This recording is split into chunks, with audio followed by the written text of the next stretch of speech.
Assalamualaikum warahmatullahi wabarakatuh. Perkenalkan, nama saya Wendy Rahmanita. Perkenalkan, nama saya Yuli Puspita Dewi. Saya dari kelas 007 Manajemen. Kami dari kelompok 11. Di sini saya akan menjelaskan dengan saudari teman saya Wendy Rahmanita tentang kebijakan pemerintah dalam perekonomian. Teori makroekonomi menganalisis masalah tentang keseluruhan kegiatan perekonomian. Aspek pertama yang dibahas dalam teori makroekonomi adalah mengenai penentuan tingkat kegiatan perekonomian negara. Analisis ini menerangkan tentang sampai di mana suatu perekonomian akan menghasilkan barang atau jasa. Dalam makroekonomi juga merinci tentang analisis mengenai pengeluaran agregat kepada empat komponen, yaitu ada pengeluaran rumah tangga atau konsumsi rumah tangga, yang kedua ada pengeluaran pemerintah, dan yang ketiga pengeluaran perusahaan atau investasi, dan yang keempat ekspor dan impor. Teori makroekonomi meliputi juga analisis dalam berbagai aspek berikut. Yang pertama adalah masalah ekonomi yang dihadapi, terutama pengangguran dan inflasi, dan bentuk-bentuk kebijakan pemerintah untuk mengatasinya. Dan yang kedua ada peranan uang dalam penentuan kegiatan ekonomi. Yang ketiga, masalah pengangguran dan inflasi. Pengangguran dan inflasi adalah dua masalah ekonomi utama yang dihadapi setiap masyarakat. Kedua permasalahan ini dapat mewujudkan efek buruk yang bersifat ekonomi, politik, dan sosial. Untuk menghindari efek ini, berbagai kebijakan ekonomi perlu dijalankan. Peranan kebijakan pemerintah. Langkah-langkah pemerintah untuk mengatasi masalah pengangguran dan inflasi dibedakan menjadi dua bentuk, yaitu yang pertama ada kebijakan fiskal dan yang kedua ada kebijakan moneter. Kebijakan fiskal yaitu kebijakan ekonomi yang digunakan pemerintah untuk mengolah atau mengarahkan perekonomian ke kondisi yang lebih baik atau diinginkan dengan cara mengubah-ubah penerimaan dan pengeluaran pemerintah. Kebijakan fiskal mempunyai kebijakan yang sama dengan kebijakan moneter. Perbedaannya terletak pada instrumen kebijakannya.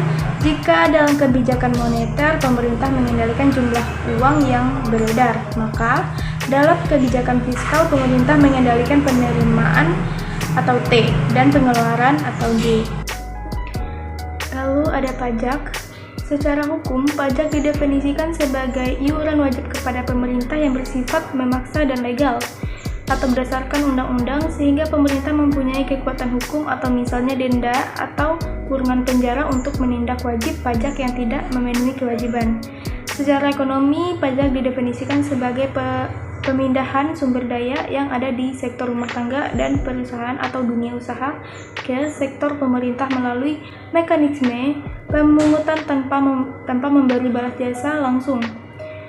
Besarnya pajak yang diterima pemerintah dipengaruhi oleh tingkat pendapatan. Sebaliknya, pajak dapat mempengaruhi pola produksi atau konsumsi. Selanjutnya, ada tarif pajak.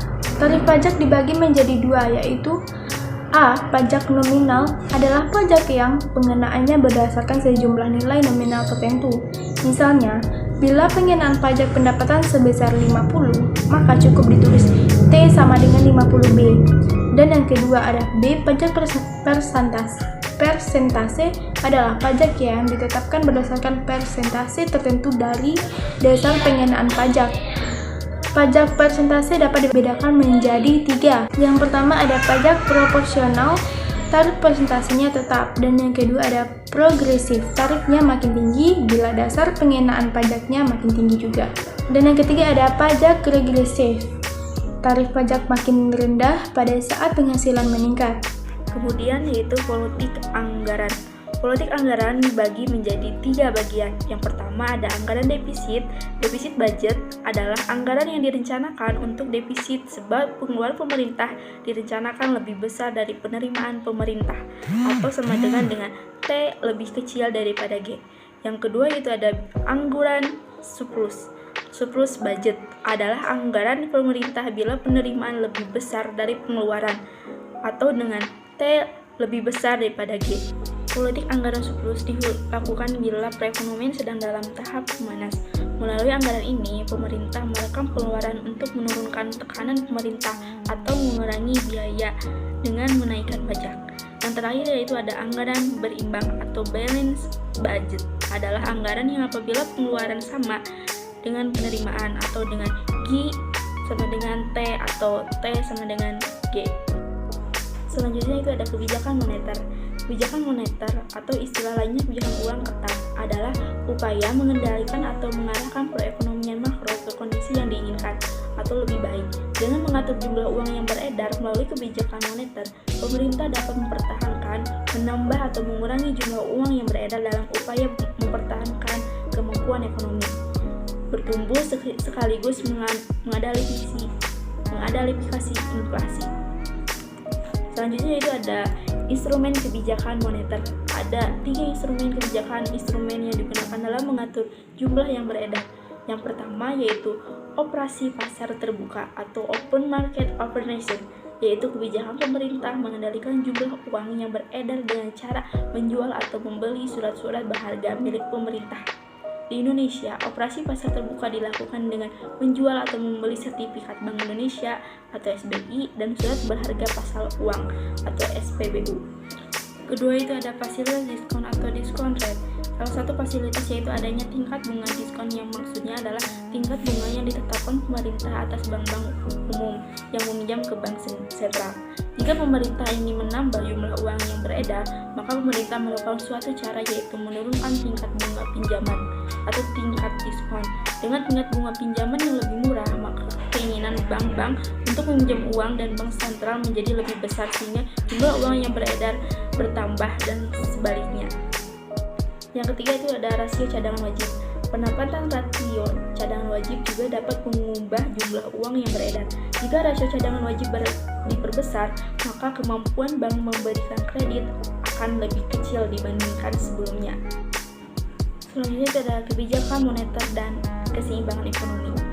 Dalam perekonomian pasar, kenaikan tingkat bunga mengindikasikan telah terjadinya kelebihan permintaan investasi. Akibatnya dapat dilihat dari 2 sisi, yaitu sisi output. Kenaikan tingkat bunga akan menyebabkan ada beberapa rencana investasi yang dibatalkan. Sebagai akibatnya, penambahan kapasitas produksi menjadi kecil. Sisi biaya kenaikan, tingkat bunga akan menaikkan biaya produksi dikarenakan naiknya biaya modal. Sekian presentasi dari kelompok 11. Terima kasih. Wassalamualaikum warahmatullahi wabarakatuh.